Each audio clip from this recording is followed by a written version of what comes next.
কাশ্মীরের পেহেলগাম কাণ্ডে অপারেশন সিঁদুর চলাকালীন পাকিস্তান ভারতের যুদ্ধবিমান ধ্বংস করেছে কিনা এ নিয়ে সকল জল্পনা কল্পনার অবসান ঘটিয়েছেন ভারতীয় সেনাপ্রধান অনিল চৌহান। সংবাদ মাধ্যম ব্লুমবার্গ টিভির এক প্রশ্নে বিস্ফোরক তথ্য প্রকাশ করেছেন তিনি।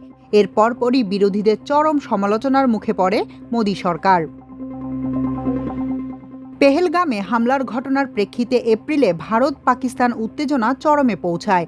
ভারতের অপারেশন সিঁদুরের পর পারমাণবিক শক্তিধর দুই দেশের সামরিক বাহিনী সংঘাতে জড়িয়ে পড়ে। পাকিস্তান দাবি করে ভারতীয় বিমান বাহিনীর রাফায়েল বিমান গুলি করে নামিয়েছে তারা। এ নিয়ে নয়াদিল্লি এতদিন নীরব থাকলেও মুখ খুলেছেন ভারতের সেনাপ্রধান।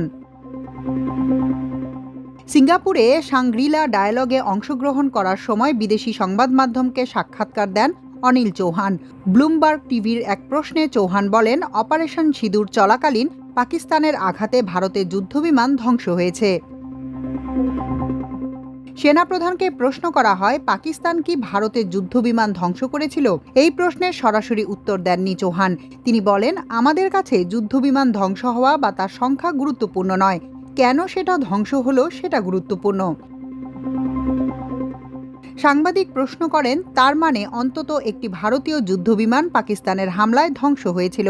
এর জবাবে তিনি বলেন, হ্যাঁ। তার ভাষ্য, সম্পূর্ণ ঘটনার ইতিবাচক দিক হলো আমরা কৌশলগত ভুলটা দ্রুত ধরে ফেলেছি।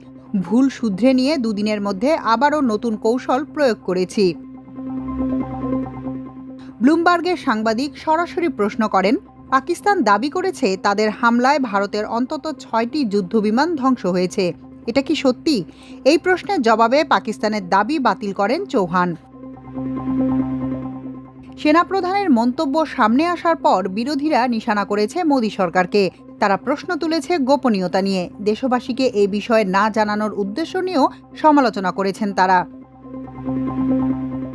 দেশের মানুষের আগে বিদেশি সংবাদ মাধ্যমকে কেন তা জানানো হলো তা নিয়ে প্রশ্ন তুলেছেন তৃণমূলের রাজ্যসভার সাংসদ সাগরিকা ঘোষ।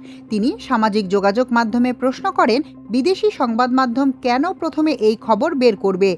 এই তথ্যগুলো কেন প্রথমে ভারতীয়দের, দেশের সংসদকে এবং জনপ্রতিনিধিদের জানানো হয়নি? কংগ্রেস সভাপতি মল্লিকার্জুন খাড়গের বক্তব্য, সেনাপ্রধানের মন্তব্য নিয়ে আলোচনা করা উচিত সংসদের বিশেষ অধিবেশনে। কেন্দ্রীয় সরকার গোটা দেশকে বিভ্রান্ত করেছে। যুদ্ধ নিয়ে ধোঁয়াশা এখন অনেকটাই স্পষ্ট। তিনি বলেন, আমাদের পাইলটরা নিজেদের জীবন বিপন্ন করে শত্রুদের বিরুদ্ধে লড়াই করেছেন। আমাদেরও কিছু ক্ষয়ক্ষতি হয়েছে। আমরা পাইলটদের সাহসিকতাকে কুর্নিশ জানাই। এছাড়াও কংগ্রেস সহ বিরোধীদের প্রশ্ন রয়েছে যুদ্ধবিরতি ঘিরে। যুক্তরাষ্ট্রের প্রেসিডেন্ট ডোনাল্ড ট্রাম্পের মধ্যস্থতায় ভারত ও পাকিস্তানের মধ্যে সংঘর্ষ বিরতি হয়েছে কিনা এ নিয়েও সরকারের কাছে জবাব চাইছে তারা। এ বিষয়েও ব্লুমবার্গ টিভি সেনাপ্রধানকে প্রশ্ন করলেও সরাসরি কোনো জবাব দেননি তিনি। মাল্টিমিডিয়া ডেস্ক, আমার দেশ।